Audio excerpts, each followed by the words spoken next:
Hey there, tribe. Welcome to this beautiful scenery here in Las Vegas, Nevada, where we're having the very first Polar Tensor live get-together, and I have the great privilege and honor of bringing you someone that we met on Zoom virtually, live in person, to have a sit-down conversation about the future of an opportunity that could be one of the shining stars in not just our portfolio, but in the industry. And this man right here is the guy that is going to give us the deeper understandings, the vision of what he's creating, as well as the insights that we're looking for to make a decision for ourselves. So with that, thank you, Felix, for coming here in person to meet with all of us. The very first question that I have is, are you real? Are you AI? As many people ask. I guess the way I sit here and make the conversation with you, yes, I am real, yes. That's why I had to shake his hand. But Felix, thank you. And for anyone that's meeting you for the first time, a little brief background about your life and your journey into how you got to this position right here, because we heard the deeper, long story, but just for someone that's seeing you for the first time, what is your background of getting into this seat as the owner of Polar, from starting out as, I believe you were in finance? Yes, that was my first job in Germany. I was working in a small German private bank. I was working there for 6, 7, maybe 8 years. Okay. And then I opened my own company in Germany in the consulting area. But then I decided 2001 that I want to see more from the world. And I went 2001 already to Shanghai. Shanghai, which is, you're stationed out of Hong Kong now. And now I'm stationed in Hong Kong, Okay. yes. But as well, people who know Asia and who know Shanghai 2001 and 2024 is a completely different city. It's like pre-Dubai, before Dubai Probably, became... yes. 10 years, I'm in Hong Kong. I'm stationed in Hong Kong. What are you doing there primarily? There I was working for a big import-export company who bought and sold commodities. You did something in logistics. Yes. And that's did right. you create an algorithm for that company about optimizing logistics, Yes, something like that? absolutely, indeed. Yes, That gave me some insights about how you got to optimizing algorithms for the fintech world. Did that kind of help in creating the foundation of you figuring out that algorithms could be optimized and that you had a strength in that field? How did you go from optimizing logistics and algorithms for like import-export to fintech? I like to say that was a seed knowledge for my Polar Tensor later, what I gathered, what I learned during this employment time.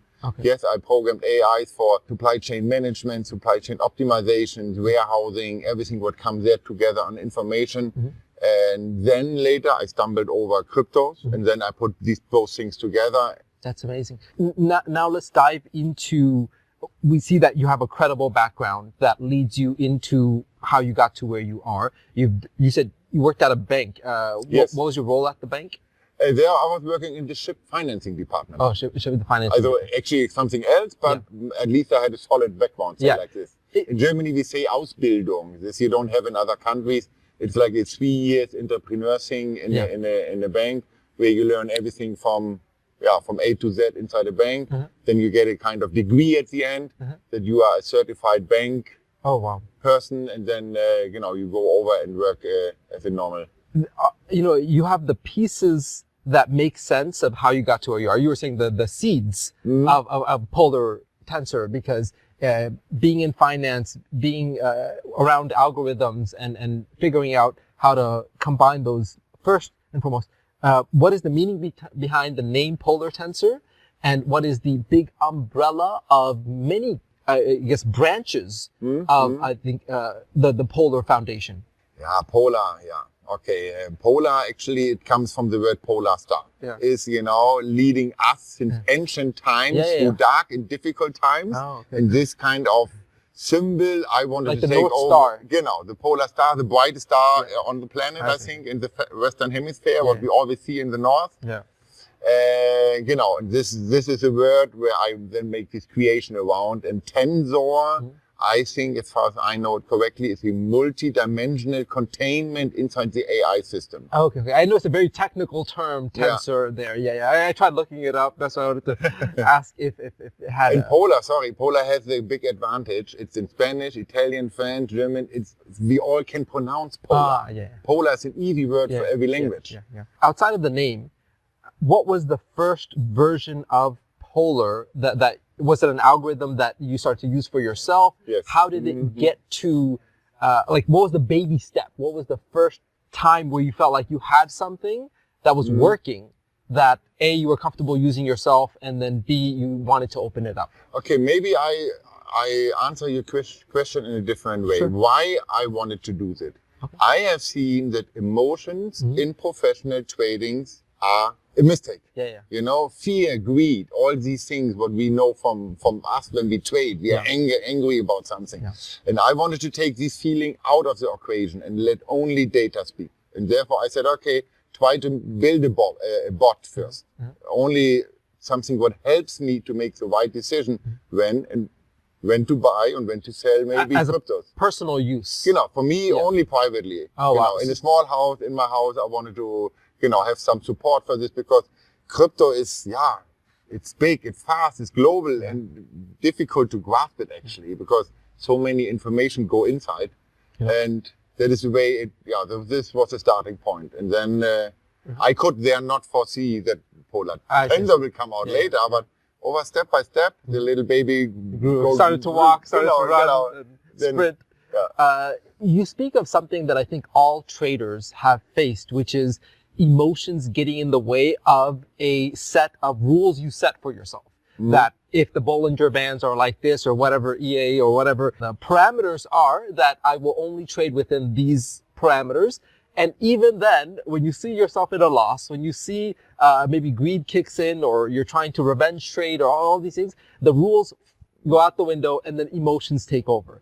And so I can understand trying to solve this for yourself to say, only trade within this. I'm going to take myself out of the equation because I'm a human with blood pressure and heart rate and adrenaline and let the algorithm just do its thing. And so how did you develop the first version of the algorithm? And is it a evolving algorithm or I believe it started 4 years ago or something? No, actually, let's say like this, 2018, things get more serious. Oh, wow. So that's already now 8 years ago. I employed people to finalize my first AI system, which we then implemented with FTX 2020.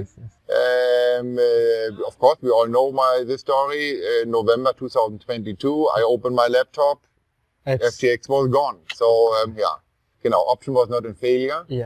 I like to say that.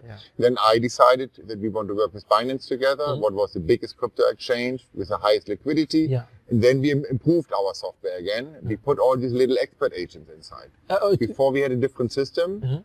And the expert agent who give a signal to the main AI, buy or don't buy, we implemented then. And then we restarted everything in April 24.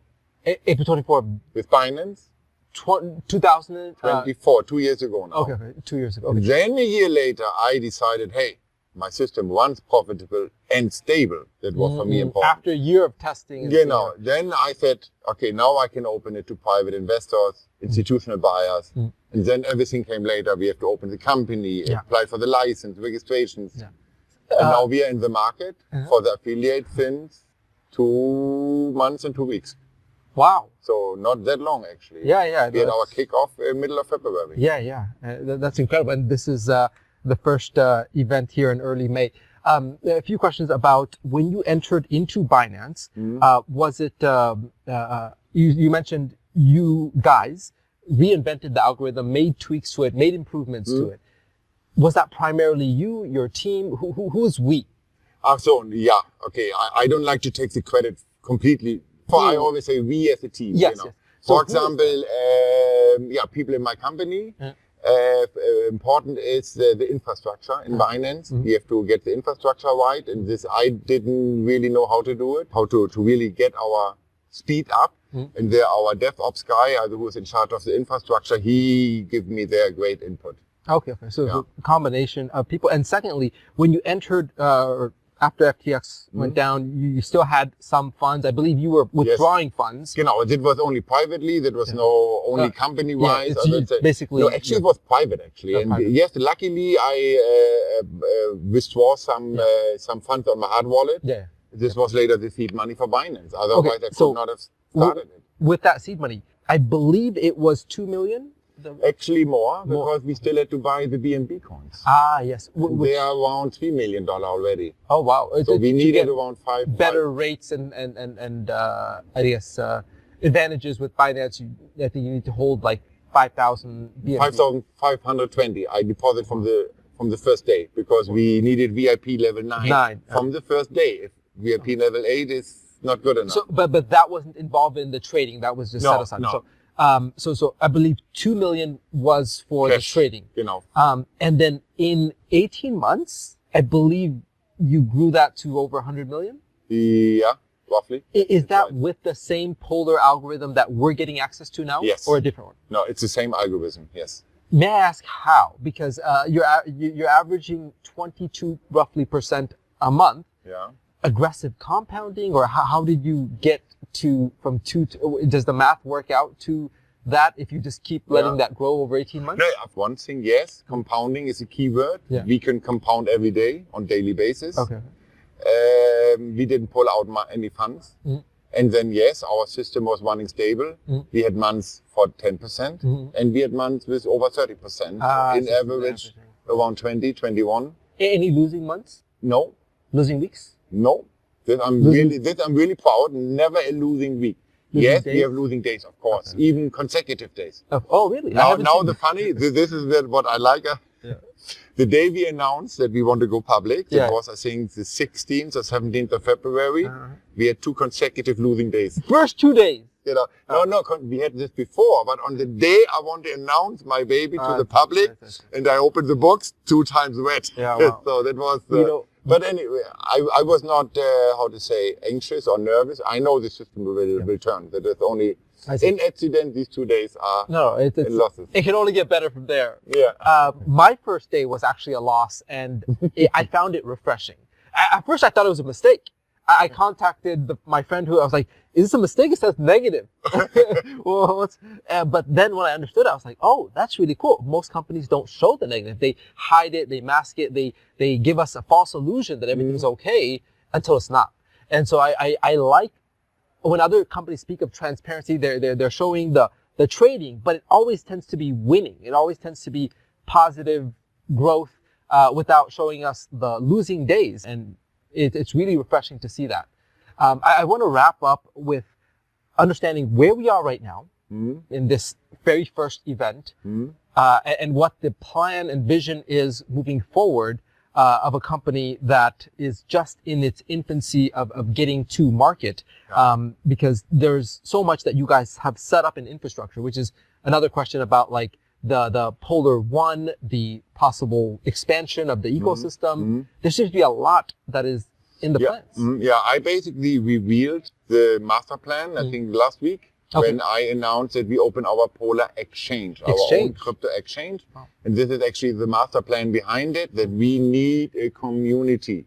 The exchange can only work when we have millions of customers. We need the community. That was another question of mine. Why did you, when you found a winning algorithm, move into a retail client base versus institutional or accredited investors that could have given you tens of millions, hundreds of millions of dollars? But no community. Exactly. Yeah. So I guess having the greater vision of opening up an exchange where you don't want just 20 people with $10 million each. I don't want to make it 5 institutions rich. Yeah, exactly. Then I better spread it a little wider and make this over thousands and thousands of households. All right, Felix. And therefore, we have our 3 products in the market, or 4, right? Polar Tensor, our AI trading system. Polar Money, our online neobank. Yes. Polar Exchange, our crypto exchange. But this will be for public in autumn. Right? Not now. Now we're in the pre-alpha stage. Everything is young. I only want to announce that people can follow us. Yes. Be a part of the journey. That I take the community into my journey. And then we have Polar Research, what is our, I would say... Which has to do with updating the algorithm? Polar Research is, let's say, it's our scientific research division. Research and development. To stay ahead and stay innovative and see what's working in the market. And who in case even publish scientific papers so on and so on. That is something what we want to do there more. Maybe even give knowledge to the people. That's cool. Teach people. Okay. Yeah. I want to wrap up with where things are headed right now. So this is the first event. Are we looking at more events around the world? Are we looking at head offices, the company events, that sort of thing? Head offices. Now, on one hand, yes, we will be a global company, but I'm not really planning to make regional offices or something. Is there going to be one main office? The office will stay in Hong Kong. Hong Kong, okay. So, yes. So that is, great opportunity for us to visit Hong Kong. I think in the next couple of months we set up our public office and we can cater clients and leaders and business partners. They are welcome to visit us and meet me.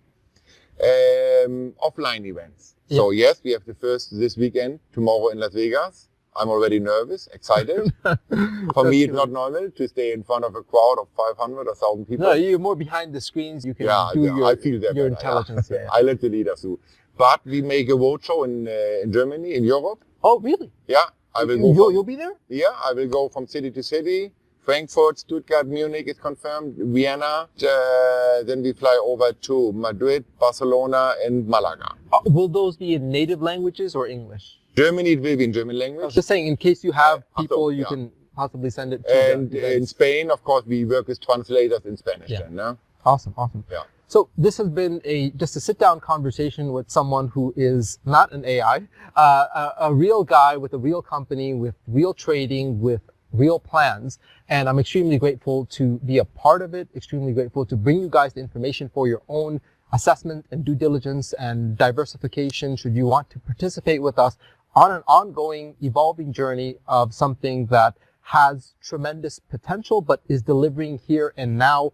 And we can start to participate as more of this entire ecosystem comes online, and we can say we were a part of it in these early stages, from the very first event, very first in-person sit-down, to hopefully meeting Felix all over the world, including their Hong Kong headquarters office, where hopefully we get a chance to connect as well. Felix, to anyone that is considering Polar Tensor as a home, as a diversification, as an opportunity for themselves, but is wondering, because of the past traumas, because of the nature of the industry, of your intentions, of the company's stability, of its legal foundations, all of those things, they're trying to get from their past trauma and go into the future of possibilities and excitement and hope for the future. What would you say to them of coming to Polar Tensor as their home and a place where they can start to rebuild themselves and their hope for a better future? Of course, I say you're welcome. I would encourage people to try us out. That's true. Put your first $100 inside. Yeah. You know, the level is very small. We are not asking for $10,000 to start with us. You can start with $100 basically. So, and then you see the results by yourself. And you guys don't lock up the capital? No, I'm not a fan of you have apps on the Google Play Store and Apple Play Store. So there's a lot of credibility there. There's a lot of legal foundations. Yes, indeed. We have a license in Europe, in the EU. We have a license in America. Wow. You guys really put a lot of thought and consideration and like a real business should. Exactly, yeah. And that is unusual for us. For me, it's not. I cannot understand how can I, roll out something to private investors and then I have no licenses. But I learned as well, these licenses are not only for me important, even for you, of course. For you who work on the front in the affiliate, that you know that, we're good. Under the umbrella of licenses that you can work legally as well, and nobody's knocking at your door one day. I really enjoyed the online, especially the in-person conversation that I've had with someone that is leading this venture, the captain of this ship for us. It's been quite a delight to get to know Felix in person. Let's get him out of the sun so he doesn't leave here with a permanent tan.